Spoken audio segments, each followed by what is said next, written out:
మనం పనిచేసిన పద్ధతి ఏంటంటే ప్రతిదాన్ని ఒక టాస్క్ లాగా తెలంగాణ ఉద్యమాన్ని తెలంగాణ రాష్ట్రం సాధించడాన్ని ఎట్లయితే భావించుకున్నామో ఇప్పుడు కరెంట్ ఉన్నది. నాకన్నా ముందు చాలామంది ముఖ్యమంత్రులు పనిచేసిండ్రు.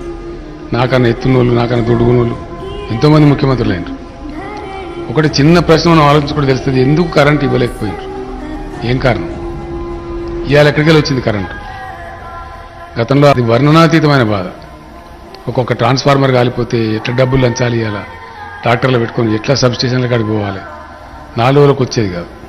ఎవడు 5 ఎకరాలు పొలం అయితే తప్పక 2 ఎకరాలు ఎండిపోవడే, పారే సమస్య లేనలేదు, వేసిన పంట పూర్తిగా పండే సమస్య కూడా లేకుండా. తెలంగాణ వచ్చిన రోజు నేను కొన్నిసార్లు ఏడ్చుకుంటూ రైతులకు దండం పెట్టి చెప్పింది, మీరు ఆత్మహత్య చేసుకోకండి, ఒక 2-3 ఏళ్ళు బతికుండండి, నేను మిమ్మల్ని కాపాడుకుంటా అని చెప్పి కూడా చేతులెత్తి దండం పెట్టి చెప్పాను. ఒక పాలసీగా ఇప్పుడు కొంతమంది తెలిసి తెలియక తెలివిలేక ఏదేదో మాట్లాడుతుంటారు, అవి పట్టించుకోండి. నేను కారణం ఏంటంటే తెలంగాణ కలబడి కొట్లాడి తెచ్చుకున్నాం. ఈ తెచ్చుకున్న తెలంగాణ నిలబడాలి. ఎట్టి పరిస్థితుల్లో నిలబడాలంటే 100% గ్రామీణ ప్రాంతాలు చల్లగా ఉండాలి, రైతులు బాగుండాలి, రకరకాల బాధలు వాళ్ళకు ఉన్నాయి తొలగిపోవాలని చెప్పి రైతు బంధు, రైతు బీమా లాంటి స్కీమ్ తెచ్చుకున్నాం. 24 గంటలు ఫ్రీ కరెంట్ ఇచ్చుకుంటా ఉన్నాం.